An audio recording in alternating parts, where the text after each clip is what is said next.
Masked gunmen dragged my father out of bed and killed him. Here's what I didn't expect to feel. Inside, they ordered my brothers to lie face down on the floor. "Don't look," they said, "then shut the door." By Marc. Call me a sap, the message read. It's about your dad.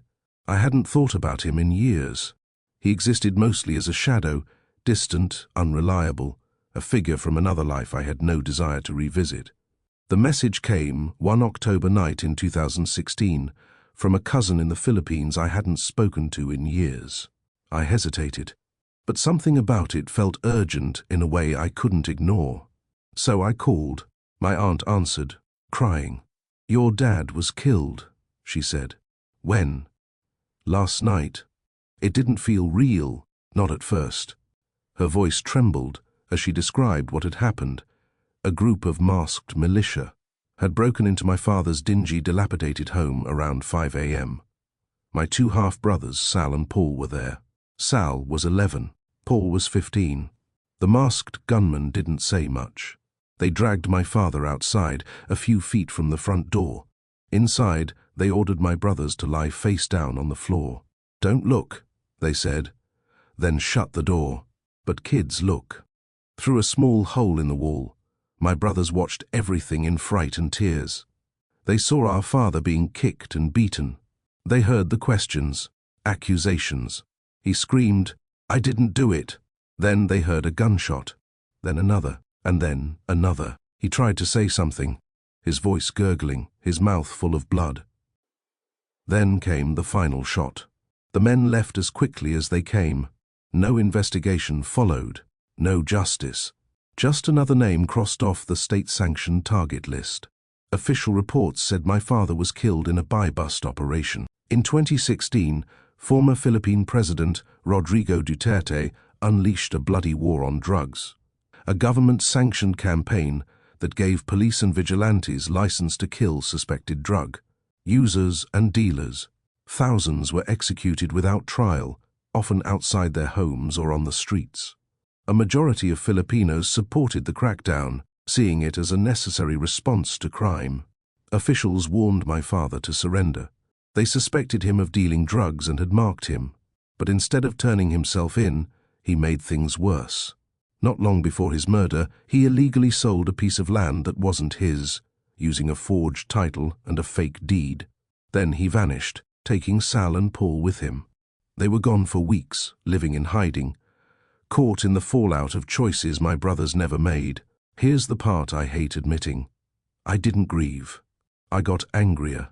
Not at Duterte, not at the masked men who pulled the trigger. I was angry at him, my father, because I knew he had been involved in drugs. I knew he made dangerous choices. He came from a wealthy family, but he was always broke. He owed people money. He lied. He cheated. Once, he stole the tuition money that my grandmother, on my mother's side, had scraped together for me.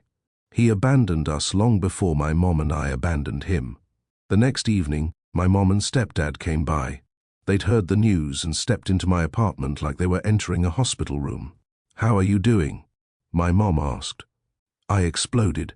He deserved it. He was a criminal. I shouted, "This is his fault. He put himself in this place." I didn't let myself think about the brutality of how he died, only that his choices had finally caught up to him. My mom didn't say much. She knew where that rage came from. She had lived through it too. We left him in 1994. I was 9. My mom and dad had been fighting. About what, I still don't know. I remember turning to her and saying, "It's time for us to go." It felt like I was giving her permission.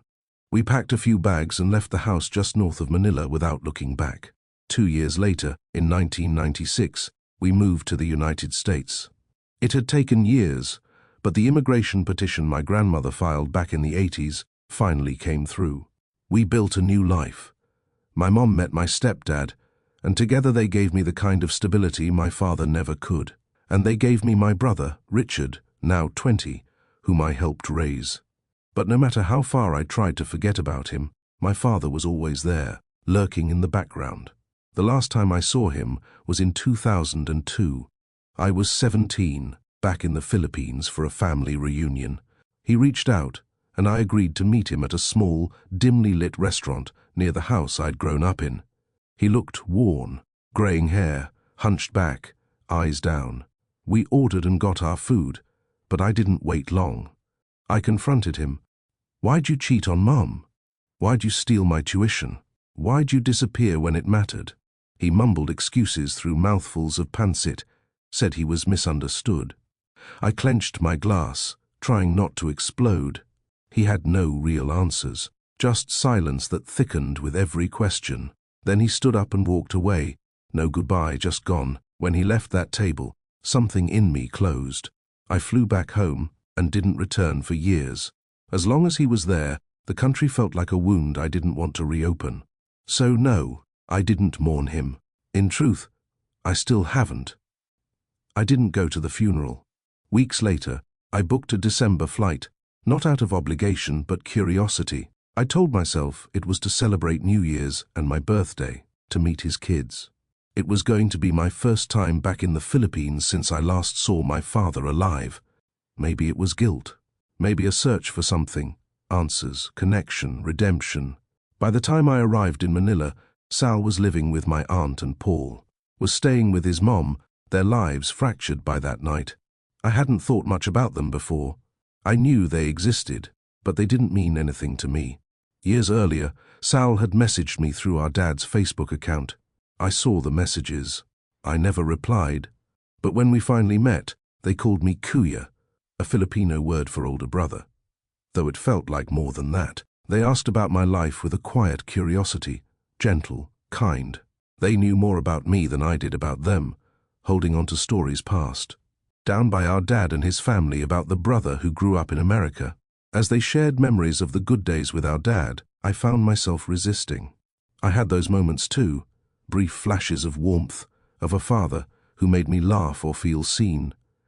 But listening to them stirred something I wasn't prepared for. The shame I carried wasn't just about the man he became, it was about the loss of who he once was. Their stories offered glimpses of someone I still didn't fully know, a version of him I hadn't allowed myself to remember.